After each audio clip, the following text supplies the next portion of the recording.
The Will. Tales from a Revolution, Pennsylvania. Written by Lars D.H. Hedbor. Narrated by Shamaan Casey. Dedication. For Roger Bisson, Anna Johnston, Sandy Kish, Rhonda Paquette, Linda Morris, and countless other dedicated educators. Thank you for encouraging that strange little boy on the path toward understanding his world just a little bit better every day. The sun beat down, as merciless as the flies that buzzed about, and all I could think about was death. Before me lay the heaped earth and dark grave of the father I'd scarcely gotten to know, taken in the summer of his 41st year. I was here out of a sense of despairing duty, having suffered the most painful blow this man could have devised to strike at me from beyond the grave he now occupied. It had begun with a sharp rap at the door of the mean little house that my mother and I occupied. Mother was in one of her fits of despondency, so when the knock came at the door, I was the one to answer it. A stranger stood in the bright sun, his hat held respectfully over his chest. He looked me over and asked, "John Melcher?" I nodded cautiously. "Aye, that's me." He bowed ever so slightly, producing a folded and sealed paper and handing it to me. Then he straightened and stood, looking expectant, so I slid my finger under the seal, dislodging the wax, and opened the paper. I scanned it, my brow furrowing unconsciously as I made out the words.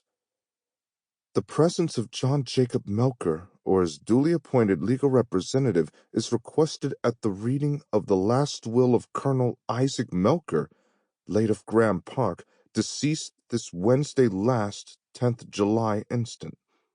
If no representative can be arranged, his undersigned executors, Messrs. Clifton, Appel, and Lawyer's-Veller, will make the necessary arrangements to convey any bequests to you in as timely fashion as shall be practical. We are your obedient, etc. Gone. Dead.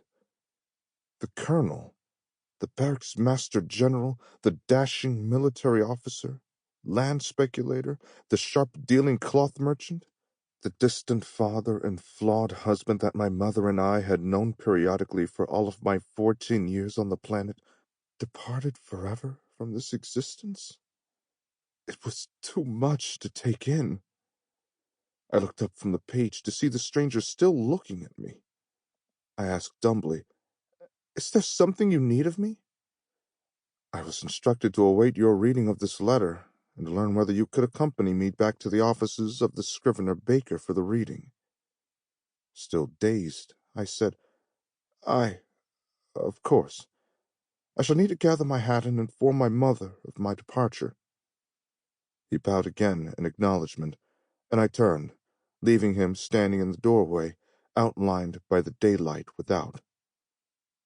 I stopped at the threshold of Mother's room, where she sat silently, her hands busily knotting and looping some lacework, her eyes staring blankly at the wall before her. She slowly took note of my presence, and her hand came to a stop as she looked up at me. "The colonel is dead," I said, seeking no soft words to cushion the hard fact. She looked away from me abruptly and chewed her lip, silent tears springing to her eyes and trickling down her sunken cheeks.